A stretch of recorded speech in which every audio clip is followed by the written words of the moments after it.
মাস দুয়েক আগেও নিজের ব্যাপারে চরম আত্মবিশ্বাসী ছিলেন রিপাবলিকান প্রার্থী ডোনাল্ড ট্রাম্প। তবে ডেমোক্র্যাটদের প্রেসিডেন্ট প্রার্থী হিসেবে বাইডেনের জায়গায় কামালা হ্যারিস আসার পর বদলে যায় গোটা চিত্র। জনমত জরিপে কামালার এগিয়ে থাকার বিষয়টিও মানতে পারছেন না ট্রাম্প। এখন কামালাকে ঠেকাতে ব্যক্তিগত আক্রমণ শুরু করেছেন তিনি। ছেড়ে কথা বলছেন না কামালাও। নিজের ট্রুথ সোশ্যালে কামালার বিরুদ্ধে কুৎসিত ভাষায় আক্রমণ অব্যাহত রেখেছেন ট্রাম্প। সাম্প্রতিক নানা জরিপে নিজের বিজয় দেখিয়েও সামাজিক যোগাযোগ মাধ্যমে পরিসংখ্যান তুলে ধরছেন তিনি।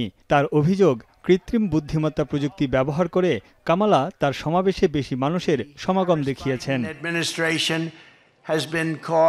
সম্প্রতি গাজার রাফা অঞ্চল থেকে এক মার্কিন নাগরিক সহ ৬ জিম্মির মরদেহ উদ্ধারের ঘটনার দায়ও কামালার ঘাড়ে চাপিয়ে দিয়েছেন ট্রাম্প। বাইডেনের সঙ্গে মিলে কামালা বিশ্ববাসীকে নানা মিথ্যা আশ্বাস দিয়ে যাচ্ছেন বলেও অভিযোগ করেন তিনি।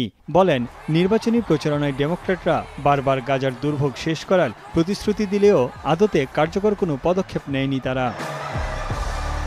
এই যখন অবস্থা, তখন সবার নজর আগামী 10 সেপ্টেম্বর ট্রাম্প ও কামালার মুখোমুখি বিতর্ক অনুষ্ঠানের দিকে।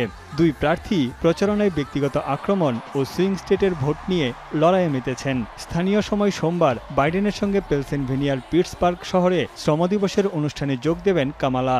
এদিকে আগামী শনিবার ব্যাটেলগ্রাউন্ড উইসকনসিনে যাচ্ছেন Trump. Israel was the most powerful lobby in the country 15 years ago.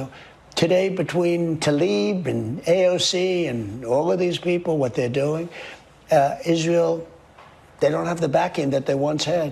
এছাড়া আফগানিস্তান থেকে সেনা প্রত্যাহারের সময় 13 মার্কিন সেনাসহ 170 আফগান নিহতের ঘটনায় দুই দলের মধ্যে চলছে কাদা ছোড়াছুড়ি। আর্লিংটনে কবরস্থানে বিতর্কিত ভিডিও ধারণ নিয়ে ট্রাম্পের সমালোচনায় মেতেছেন কামালা হ্যারিস।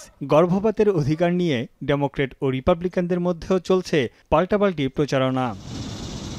তানভীর জানি, এখন বিশ্ব।